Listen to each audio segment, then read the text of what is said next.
जो देश की सुरक्षा के लिए तैयार रहते हैं उनकी तैयारी भी एक युद्ध से कम नहीं होती।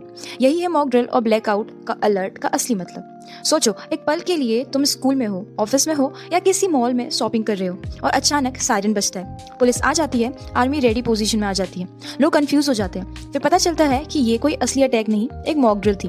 पर सवाल उठता है, क्यों और किस लिए? मॉक ड्रिल का असली मतलब होता है युद्ध की तैयारी बिना युद्ध के। यही है एक ऐसी प्रक्रिया जिसमें police, army, NDRF, fire brigade और इमरजेंसी टीम्स मिलकर किसी डिजास्टर या टेररिस्ट अटैक जैसे सिचुएशन का पूरा सिमुलेशन करती हैं, बिना असली खतरा होने के, ताकि जब असली वक्त आए तब कोई कंफ्यूजन ना हो, कोई देरी ना हो और हर टीम अपना काम 100% परफेक्ट तरीके से करे। एक सोल्जर ने कहा था, हम जंग लड़ते हैं, हम हर दिन उसकी प्रैक्टिस करते हैं ताकि जब जंग आए हम जीत लिख के आए। इंडिया में मॉक ड्रिल का स्कोप एयरपोर्ट्स में हाईजैक सिमुलेशन, मेट्रो स्टेशन पे बॉम्ब स्क्वाड ड्रिल्स, स्कूल में अर्थक्वेक ड्रिल्स, हॉस्पिटल में फायर इवैक्यूएशन ड्रिल्स, सिटीज में टेररिस्ट अटैक रिस्पॉन्स सिमुलेशन। अब बात करते हैं ब्लैक अलर्ट की। ब्लैक अलर्ट ये कोई नॉर्मल अलर्ट नहीं है, ये सबसे हाईएस्ट लेवल का अलर्ट होता है जब इंटेलिजेंस एजेंसीज को लगता है कि किसी बड़े अटैक का चांस है। इसमें क्या होता है, एयरपोर्ट्स, रेलवेज पे सिक्योरिटी टाइट, वीआईपीज के मूवमेंट पे रेस्ट्रिक्शंस, आर्मी और एनसीजीज इन स्टैंड बाय मोड में, पब्लिक प्लेसेस पे सर्विलियंस फुल पावर पे, मीडिया को कोई कंट्रोल दिया जाता है, पैनिक ना हो इसीलिए। ये सब ना ड्रामा नहीं है, ये है एक देश के लिए जान देने वाले लोगों की तैयारी का लेवल। मॉक ड्रिल हो या ब्लैक अलर्ट, दोनों का एक ही मकसद है, जनता सेफ रहे, देश सुरक्षित रहे। और हमारा रोल पैनिक नहीं करना है, गलत इन्फॉर्मेशन शेयर नहीं करनी, अथॉरिटीज का साथ देना है और अलर्ट और अवेयर रहना है।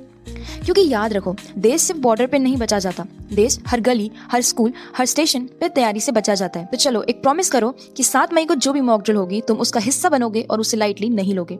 समझो कि तुम देश की सुरक्षा मिशन का एक छोटा सा सोल्जर हो और जब ब्लैक अलर्ट आएगा ना घबराओगे ना उदास होगे, बस अलर्ट रहोगे, स्ट्रांग बनोगे और प्राउड फील करोगे कि तुम एक ऐसे सिस्टम का पार्ट हो जो हर वक्त तैयार है। बहुत बढ़िया।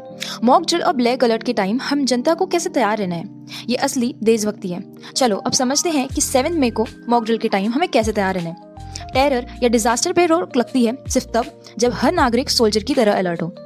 कैसे तैयार रहें? Mock drill and black alert के टाइम देश का हर एक सिटीजन का रोल होता है अवेयरनेस। हर स्कूल, कॉलेज, ऑफिस में रेगुलर मॉक ड्रिल्स होती हैं। सीरियसली लो ने और मोबाइल पे बिजी मत रहो, ऑब्जर्व करो, सीखो और एक्ट करो। जैसे आर्मी सोल्जर्स और रिहर्सल करते हैं वैसे ही हम भी अपने रोल को रिहर्स करेंगे। सेकंड, इमरजेंसी नंबर्स याद रख लो, 100 for police, 101 for fire, 102 for ambulance and 112 for all. किसी भी अलर्ट या ड्रिल के वक्त ये नंबर आपकी जान बचा सकते हैं। एक छोटी डायरी या फोन के नोट्स में ये लिख ले। थर्ड, फेक न्यूज से दूर रहो। ब्लैक अलर्ट के टाइम सोशल मीडिया पर अफवाहें भी फैलती हैं, तो तुम उनसे दूर रहो। हर फॉरवर्डेड मैसेज मत मानो, ऑफिशियल सोर्स जानो। गलत इन्फॉर्मेशन शेयर करना किसी अटैक से कम नहीं होता। फोर्थ, इवैक्यूएशन प्लान को समझो। अपने स्कूल्स, ऑफिस, मॉल या बिल्डिंग के इमरजेंसी एग्जिट्स देखो। फायर एक्सटिंग्विशर्स कहाँ है, स्टेयर कहाँ है, ये सब याद रखो। पैनिक मत करो एंड कामली इवैक्यूएट करो। फिफ्थ, पब्लिक ट्रांसपोर्ट यूज करने वालों के लिए मेट्रो या स्टेशन में सस्पिशियस बैग, बंदा या एक्टिविटी देखो तो तुरंत इन्फॉर्म करो। देखो, सोचो और बताओ, यही मंत्र है। सिक्स्थ, इमरजेंसी किट रेडी रखो। हर घर में एक छोटी इमरजेंसी बैग होनी चाहिए जिसमें torch, power bank, basic medicine, water bottle, copies of ID card, क्योंकि डिजास्टर कभी भी आ सकता है। सेवेंथ, चिल्ड्रन और एल्डर्स की रिस्पॉन्सिबिलिटी लो, उन्हें कामली गाइड करो ड्यूरिंग ड्रिल्स या अलर्ट्स। हर फैमिली में एक सेफ्टी प्लान बनाओ, कौन किस डायरेक्शन में निकलेगा, किस नंबर पे निकलेगा। एट्थ, वॉलंटियर बनो, बाय स्टैंडर्ड मत बनो। अलर्ट के टाइम हेल्प करने से मत डरो। Crowd control, basic first aid या किसी को काम करना, ये छोटी हेल्प भी बड़ी हो सकती है। हर समझदार नागरिक एक सिविल सोल्जर होता है। एक लाइन जो हमेशा याद रखो, देश सिर्फ आर्मी नहीं, हर सिटीजन की सोच से बच सकता है। छोटी तैयारी बड़ा इम्पैक्ट बन सकती है। तो प्रॉमिस करो कि 7 मई की मॉक ड्रिल हो या ब्लैक अलर्ट, हम कभी पैनिक नहीं करेंगे, तैयार रहेंगे, अवेयर रहेंगे और एक जिम्मेदार इंडियन बनेंगे। अब सवाल आता है, इससे क्या होगा? एक रेडी नागरिक 100 पुलिस से ज्यादा काम कर सकता है। मॉक ड्रिल और ब्लैक अलर्ट के वक्त अगर जनता तैयार हो जाए तो क्या होगा? First, panic attack and response होगा। जब लोग ट्रेन होंगे तो पैनिक नहीं करेंगे। स्टैम्पेड, कंफ्यूजन, चिल्ला चिल्ली नहीं होती। हर आदमी समझदारी से रिएक्ट करेगा और यही देश को सेफ बनाएगा। सेकंड, टाइम बचेगा, जान बच सकती है। इमरजेंसी में 1 सेकंड भी मैटर करता है। अगर तुम्हें पता है कौन सा एग्जिट यूज करना है, किस नंबर पे कॉल करना है, तो जान बच सकती है। थर्ड, टेररिस्ट या डिजास्टर के इम्पैक्ट को 0 तक कर सकते हो। जब जनता अलर्ट होती है तो बॉम्ब या सस्पिशियस एक्टिविटी पहले ही रिपोर्ट हो जाती है।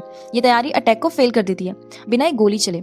फोर्थ, पुलिस और आर्मी का काम आसान होता है। जब पब्लिक स्कूल्स या पब्लिक कंट्रोल में होती है तो फोर्सेस अपना काम फुल फोकस से करती है, और जब जनता भी कंफ्यूज हो तो उन्हें लोगों को संभालने में ज्यादा टाइम चला जाता है। फिफ्थ, देश एक लिविंग मशीन बन जाता है। सोचो, हर सिटीजन एक अलर्ट सेंसर बन गया। हर गली, हर स्ट्रीट पे 24/7 आई ऑन ग्राउंड होंगे। तो टेररिस्ट क्या, तूफान भी कुछ नहीं बिगाड़ सकता। और सबसे इम्पोर्टेंट, इससे एक माइंडसेट बनता है, सेफ्टी इज नॉट पुलिस का काम ओनली, ये हर हिंदुस्तानी का फर्ज है। एक सच बताऊं, देश के बॉर्डर पे आर्मी होती है, पर देश के अंदर एक इनविजिबल आर्मी चाहिए, और वो बन सकता है हर एक स्टूडेंट, टीचर, शॉपकीपर, ड्राइवर और माँ बाप। तो इससे सिर्फ सर्वाइवल नहीं, एक सिक्योर इंडिया, स्ट्रॉन्ग इंडिया और अवेयर इंडिया बन सकता है।